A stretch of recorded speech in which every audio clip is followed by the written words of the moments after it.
Hello, welcome to White Birch Tarot. This reading is for sort of Monday, November 13th. It's the new moon in Scorpio. I was going to do a sign by sign reading, and then somehow I got sick and I have a cold, and I don't think I have enough energy to do all 12. So I think I'll just do one, and then maybe if I feel like it next week, I'll do just a general, a specific sign by sign for everyone for the for the sun in Scorpio. Excuse me. So I hope I'm not too croaky. And I lost my quote. Here it is. I don't think you can hear the noise in the background. The dryer's running. Okay. So I've said this one before, but this really seems appropriate for a new moon in Scorpio. This is from the author Sarah Perry, Perry. Oh, I am croaky, aren't I? Oh, well, she said, they see tarnish on him, and it makes him precious. He's not steel, he's silver. I forget who she was talking about. It was from some book I read, but I just thought that was interesting. So because, okay, we're having here's the chart. We're having let me get my pencil out, because otherwise I get all messed up with putting my fingers in front of the camera. We're having a new moon in Scorpio conjunct Mars. Okay, and so let's see, Mars is at 22 degrees, the sun is at 20, and the moon is at 18. That's pretty darn close, okay? And they are opposite Uranus in Taurus, which is at 21 degrees. So this is a pretty big deal, okay?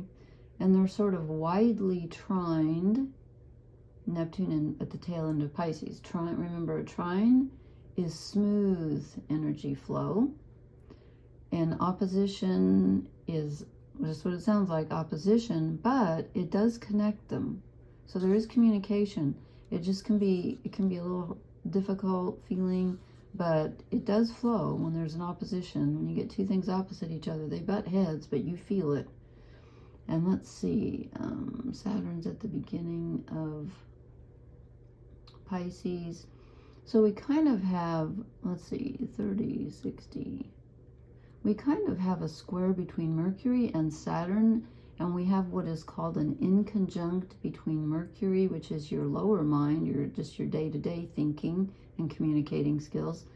It's called an inconjunct. It's 150 degrees between that and Jupiter, which is your higher mind.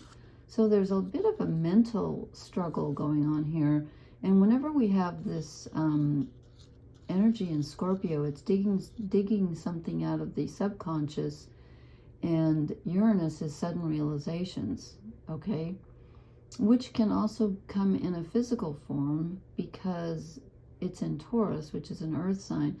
So this is the higher mind, but you might actually feel, it might be so tangible that you feel it in your body, because Mars rules the body, and then Uranus is in an earth sign. And we also have the asteroid, I pronounce it Ceres. I've heard other people say Ceres. It's spelled C-E-R-E-S. She was also known as Demeter in Greek mythology. And she's the mother, okay? She's the mother of Persephone, who's the high priestess who goes down into the underworld. She's abducted by Pluto, the god of the underworld.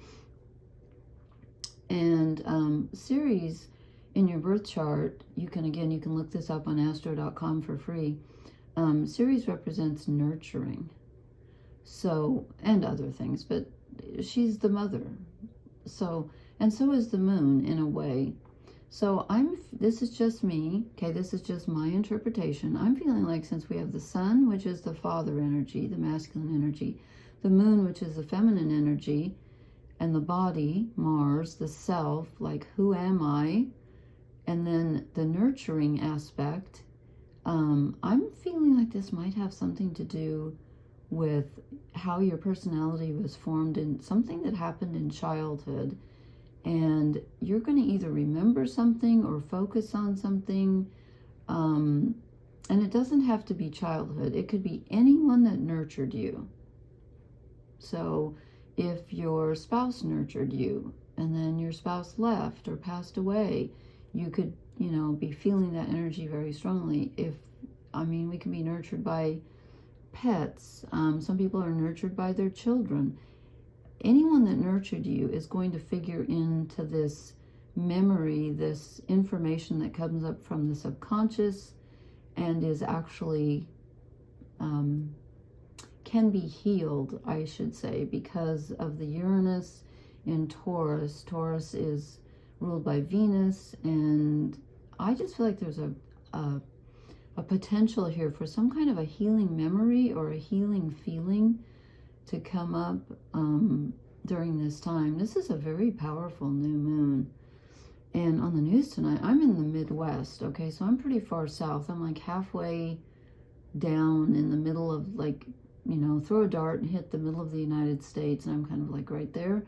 And they said we could see the northern lights tonight. I'm going to go outside later. I think it's cloudy. I hope it's not. But I've never heard of the northern lights coming this far south.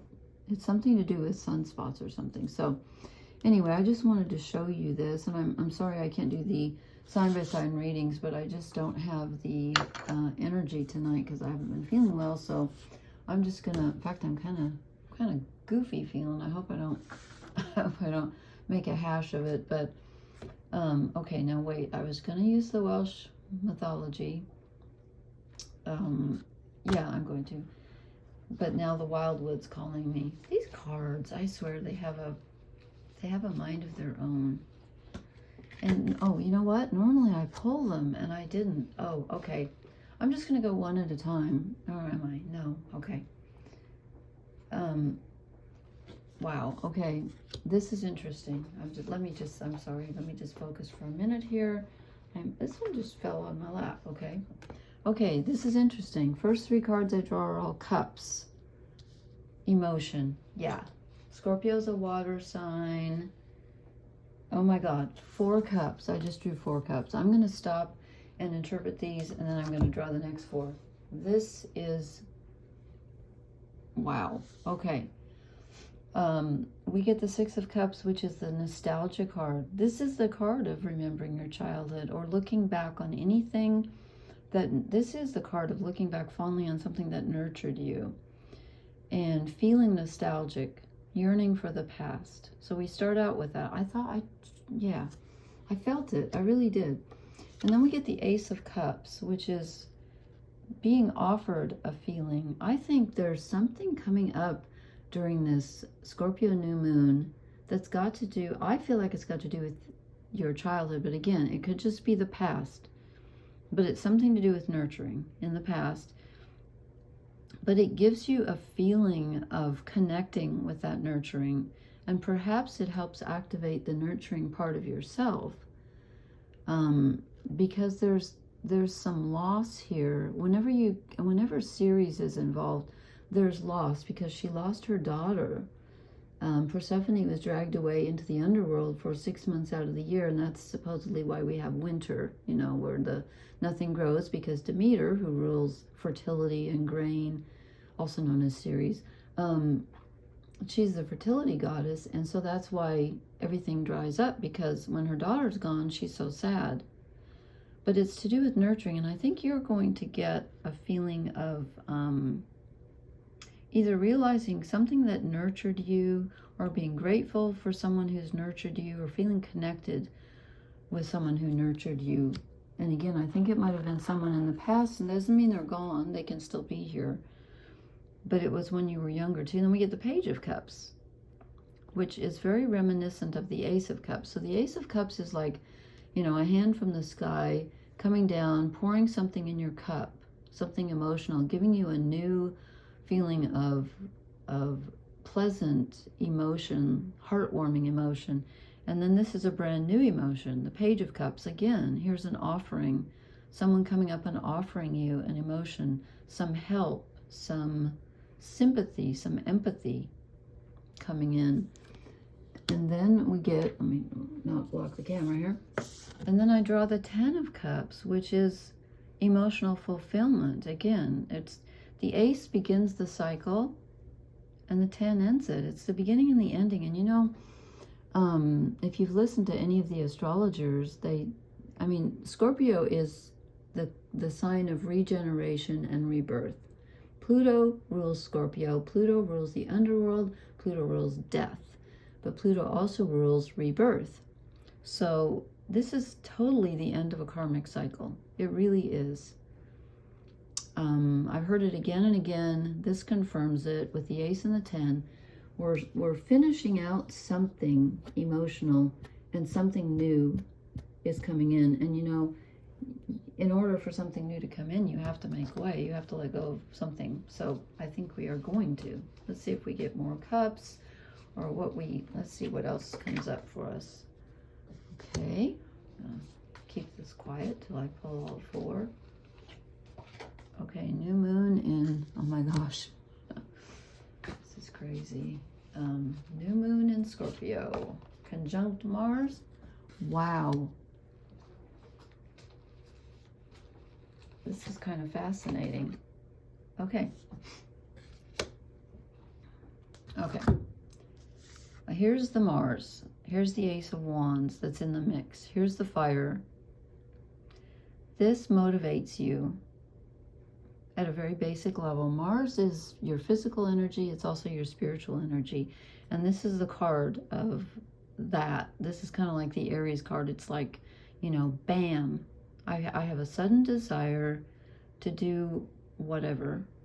Something physical, something spiritual, but it's desire. It's motivation. You feel motivated to make a change in some area. Here's another cup. The 4 of Cups. Now this is emotional stability. This can be stagnation and boredom, which doesn't fit with all of our other moving cards, but look what we get after that. We get the 8 of Cups. The 4 doubled, and this is walking away from something. So there's something that's been a stagnant emotional energy, and you're able to let go of it. And you know, with all these, with the Sun, Moon, and Mars, and Ceres, all opposite Uranus, Uranus really is forward-looking, always. Uranus is the future. It rules Aquarius. And it's about realizations. It's about progress. Actually, this is it looks like a full moon, but actually this part's, I don't know if you can see that, this part's more lit up. This is actually looks like a new moon. So we walk away from something emotional. We finally let go of something emotional. I think it's from the past, possibly clear back as far as childhood, something to do with the way you were nurtured or not nurtured perhaps. And then something new comes in. You know what? I misread this when I drew it. I thought it was the 10 of Pentacles. Obviously, it's the 2. It's the 2 of Pentacles. This can be a choice on the physical level. Tonight I'm feeling like it's balance. It's balancing the energy. We've got the Sun and the Moon together, masculine and feminine together. And the 2 ships here. These cards are so pretty, I think. This is the Llewellyn Welsh mythology deck. We're balancing, or at least we're trying to, some very heavy emotional energies that are like you could feel. I'm feeling this new moon in my body. Not only did I catch cold or whatever, I've been exhausted. And I've also been really, really anxious. And I think that's the Uranus energy. Uranus always does that to me because I have it conjunct my ascendant and my Mercury's in Aquarius, so I have tons of Aquarian energy. But anyway, you might be feeling this on a physical level, and you're juggling. You're trying to juggle the mental and the physical, the spiritual and the physical, and you might be able to balance it at this time, since we got the 2 and then we got the 4 of Cups. I see this more as a balance, although again, this could be moving away from something that you were hitherto stuck in. This frees you up and you finally are able to walk away and let it go. I knew this was going to be a freeing new moon. I didn't know how. Okay, where am I going to start? Do I want a fairy? I should go for the oracle because they're more stable, but I just, since this is in Scorpio, let's just start with one. Yeah, I kind of wasn't feeling this. I don't think so. The Lady of Joy. I won't dismiss her because she came out, but you know what though? We got the Ace of Cups and the Page of Cups and the Ten of Cups. The Ten of Cups is emotional fulfillment. So maybe I'm just being negative here. I mean, Scorpio kind of scares me, to be honest. It's so intense, but we get the Lady of Joy. So you might feel, again, like you're connecting with someone that nurtured you in the past, or someone that nurtured you in the past is giving you or has given you the capacity to nurture yourself. I'm feeling that too. Like we're connecting with something in us that that allows us to, well, of course we get the fates again. And, you know, new moons are beginnings. The Ace of Cups is a beginning on an emotional level. This is some kind of a relationship we had with someone who nurtured us that was fated. And again, I don't know who that person was, but you probably will. Never-ending story. This could be feeling emotionally overwhelmed and physically overwhelmed, but, you know, it can also be feeling connected because it never ends. So if you've lost someone, you're connected still. This, I don't know, this top one wants to go. No, it doesn't. We're not going there. If it wants to come out again, I'm going to reshuffle. I don't want that one. I know you're not supposed to pick and choose, but it was sitting on top, and I think I was being over hasty. A change in the wind. This makes more sense. Yeah. You know, every time I look at this, I expect, isn't there a card somewhere where the zebra stripes are flying off, or am I imagining that? A change in the wind. This is going to change something in you, and you're going to feel it on a physical level. I really, really think so.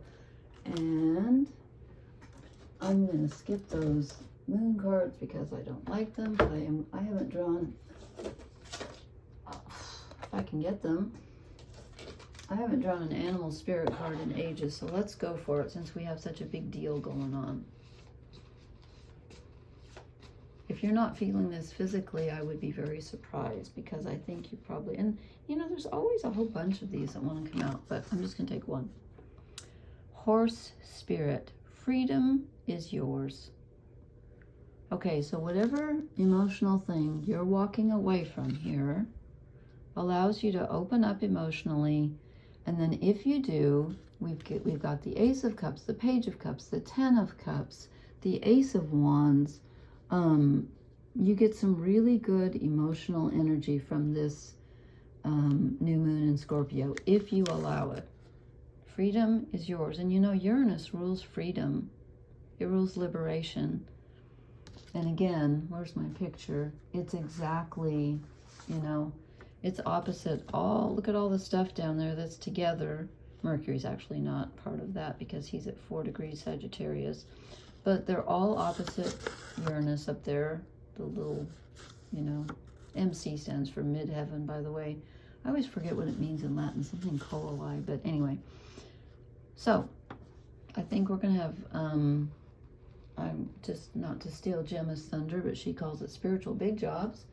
Gemstone Tarot, give her credit there. And I think so in a good way, And you know, movement and change are never easy, but this one is going to, according to the cards, it's going to bring you some joy. I hope that for all of us. Okay, thank you so much for listening. Please hit the like, share, and subscribe buttons. I don't know why I've said trouble with the word subscribe. And I will talk to you later. Thank you so much. Blessings. Good night.